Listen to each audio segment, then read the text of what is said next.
বেদ, বেদান্ত আদি শাস্ত্রের যে সমস্ত জ্ঞান রয়েছে সেগুলো সহজেই সমস্ত মানুষ উপলব্ধি করতে পারে না, বা মানুষ সহজেই সেই সমস্ত জ্ঞানে তাৎপর্য হৃদয়ঙ্গম করার ক্ষমতা রাখে না।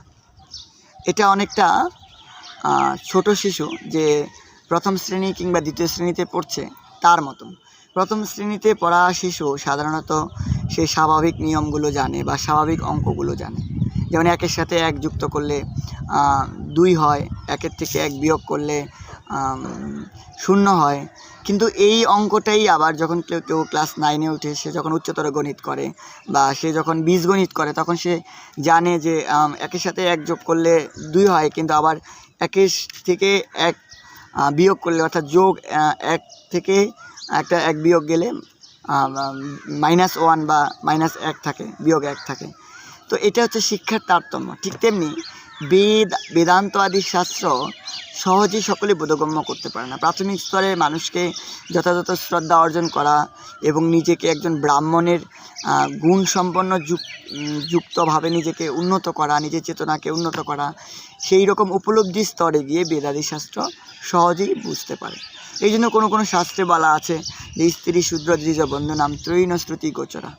তো এর অর্থ এই নয় যে শূদ্ররা বেদ পাঠ করতে পারবে না, এর অর্থ এই নয় যে স্ত্রী জাতিরা বেদ পাঠ করতে পারবে না, বা যারা ব্রাহ্মণের ঘরে জন্মগ্রহণ করে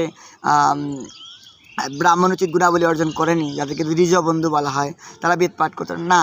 ব্যাপারটা হচ্ছে এখানে দ্বিজবন্ধু বলার উদ্দেশ্য হচ্ছে এরকম, দ্বিজবন্ধু হতে পারে কিন্তু তিনি যথার্থ জ্ঞানের মাধ্যমে দ্বিজ হতে পারেন।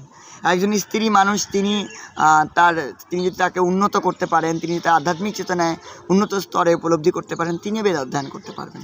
একজন শূদ্র তিনি যদি শাস্ত্র জ্ঞান পারঙ্গত করে, শাস্ত্রকে জেনে তার নিজের চরিত্রকে, নিজের শূদ্র উচিত আচরণগুলোকে পরিবর্তন করে নিজেকে পরিশোধন করতে পারেন, তাহলে তিনিও বেদ পাঠ করতে পারবেন।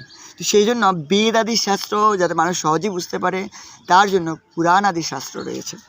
আমরা দেখতে পাই যে বৃহন্নারদীয় পুরাণে 1ম অধ্যায়ে অন্তর্গত 21তম শ্লোকে স্পষ্টভাবে বলেছে যে বেদ বেদাঙ্গ শাস্ত্রাণাম সারভূতম মনুষ্যরা জগৎ দিধার্থম তৎসর্বং পুরাণ সুক্তবান মুনি।